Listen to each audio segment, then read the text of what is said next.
ഇന്നത്തെ വീഡിയോയിൽ ഡിസ്കസ് ചെയ്യുന്ന ഫസ്റ്റ് ക്വസ്റ്റ്യൻ ഇതാണ്. Given that HCF 306657 equals 9, find LCM of 306657. ഇതിൻ്റെ മീനിങ് ഈ രണ്ട് നമ്പേഴ്സിൻ്റെയും 306ൻ്റെയും 657ൻ്റെയും HCF ആണ് 9. അങ്ങനെയാണെങ്കിൽ LCM of these two numbers, അതായത് ഈ രണ്ട് നമ്പേഴ്സ് തന്നെയാണ്, അതിൻ്റെ LCM കാണാനാണ്. ഇതിൽ നമ്മൾ ചെറിയ ക്ലാസ്സിൽ ഒരു റിസൾട്ട് പഠിക്കുന്നുണ്ട്. ആ റിസൾട്ട് യൂസ് ചെയ്താണ് ഇവിടെ എഴുതുന്നത്, കണ്ടുപിടിക്കുന്നത്. LCM into HCF equals product of two numbers. അപ്പോൾ ഇവിടെ HCF തന്നിട്ടുണ്ട്, LCM അറിയില്ല. LCM ആണ് ചോദിച്ചേക്കുന്നത്. LCM അതുപോലെ എഴുതി.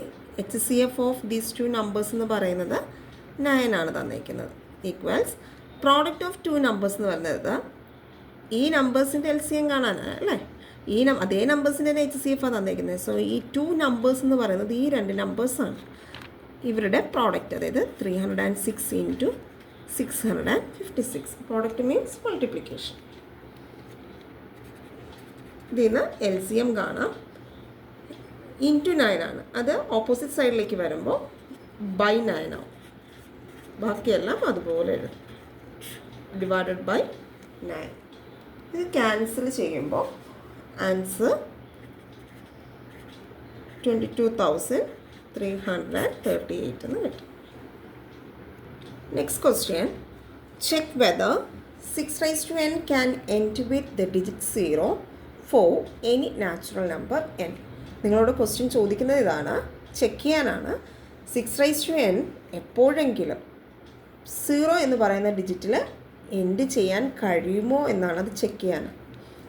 അതായത് n നമുക്ക് അറിയില്ല. n മീൻസ് നാച്ചുറൽ നമ്പർ എന്നാണ് ക്വസ്റ്റ്യൻ പറയുന്നുണ്ട്. For any natural number n 1 ആകാം, 2 ആകാം, 3 ആകാം, അങ്ങനെ ഇഷ്ടമുള്ള വാല്യൂസ് കൊടുക്കാം നാച്ചുറൽ നമ്പേഴ്സ്. അന്നേരം എപ്പോഴെങ്കിലും അതിൻ്റെ യൂണിറ്റ് പ്ലേസ് അല്ലെങ്കിൽ വൺസ് പ്ലേസ്, ആ പ്ലേസിൽ എപ്പോഴെങ്കിലും 0 വരുമോ എന്നാണ് ക്വസ്റ്റ്യൻ. ഇങ്ങനെയുള്ള ക്വസ്റ്റ്യൻസ് അധികം സ്റ്റെപ്പില്ല. കോൺസെപ്റ്റ് മനസ്സിലാക്കിയാൽ നമുക്ക് ഒത്തിരി സ്റ്റെപ്സ് എഴുതി ചെയ്യാനൊന്നുമില്ല. മാത്തമാറ്റിക്കൽ സ്റ്റെപ്സ് ഇല്ല. 6n ഇതാണ് ക്വസ്റ്റ്യൻ. 6നെ നമുക്ക് ഫാക്ടേഴ്സായിട്ട് എഴുതാം അല്ലേ. 6നെ നമുക്കിങ്ങനെ സ്പ്ലിറ്റ് ചെയ്തോ അല്ലെങ്കിൽ നമ്മുടെ യൂഷ്വൽ പ്രൈം ഫാക്ടറൈസേഷൻ മെത്തേഡോ എങ്ങനെ ചെയ്താലും 2ഉം 3യുമാണ് ഫാക്ടേഴ്സ്. അപ്പോൾ 6ൻ്റെ പ്ലേസിൽ 2 ഇൻറ്റു 3 എത്തി. 6n ആണ് ഹോൾ റൈസ് ടു n. ശരിക്കും ഇവിടെ നിന്ന് തന്നെ നമുക്ക് ആൻസർ പറയാൻ പറ്റും. നമ്മൾ ഈ എഴുതിയ 6ൻ്റെ ഫാക്ടേഴ്സാണ് 2ഉം 3യും. എപ്പോഴെങ്കിലും ഈ ഫാക്ടേഴ്സിൻ്റെ എവിടെയെങ്കിലും ഒരു ഫാക്ടർ 5 വന്നാൽ മാത്രമേ നമുക്ക് വൺസ് പ്ലേസ് അല്ലെങ്കിൽ ആ ഡിജിറ്റ്, അതായത് യൂണിറ്റ് പ്ലേസോ വൺ പ്ലേസോ 0യിൽ എൻഡ് ചെയ്യാൻ പറ്റുള്ളൂ എന്ന് പറയാൻ പറ്റും. ഫോർ എക്സാമ്പിൾ 2 ഇൻറ്റു 3 കിട്ടി. ഇതിൻ്റെ കൂടെ ഒരു ഇൻറ്റു 5ഉം കൂടി ഉണ്ടായിരുന്നുവെങ്കിൽ 6 ഇൻറ്റു 5 30. കണ്ടോ, വൺസ് പ്ലേസ് അല്ലെങ്കിൽ യൂണിറ്റ് പ്ലേസ്. ഈ അറ്റത്ത് എഴുതുന്ന പ്ലേസാണ് വൺസ് പ്ലേസ്, യൂണിറ്റ് പ്ലേസ് എന്ന് പറയുന്നത്. 0യിൽ എൻഡ് ചെയ്യുമോ എന്നാണ് ചെക്ക് ചെയ്യേണ്ടത്. എന്തായാലും 5 വന്നാലേ നമുക്ക് അങ്ങനെ ഒരു പോസിബിലിറ്റി പറയാൻ പറ്റും. അപ്പോൾ ഒരിക്കലും 6ൻ്റെ ഫാക്ടേഴ്സിൽ എന്ത് വരില്ല, 5 വരില്ല എന്ന് നമുക്ക് അറിയാം അല്ലേ. സോ നമുക്ക് എന്ത് പറയാം, 6n ഒരിക്കലും cannot end with the digit 0. നമുക്കിവിടെ ഇത്രേ എഴുതാനുള്ളൂ 6n കേസിൽ. ഇനി നമുക്ക് കുറച്ച് statement എഴുതാനുള്ളത്.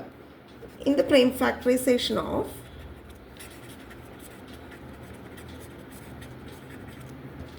6n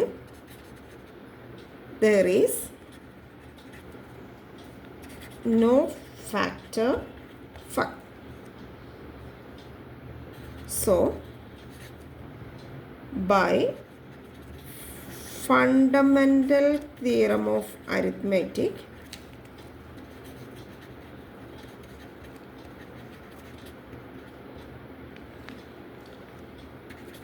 there are no other primes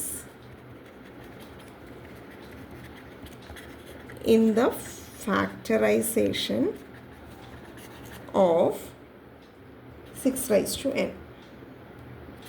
So there is no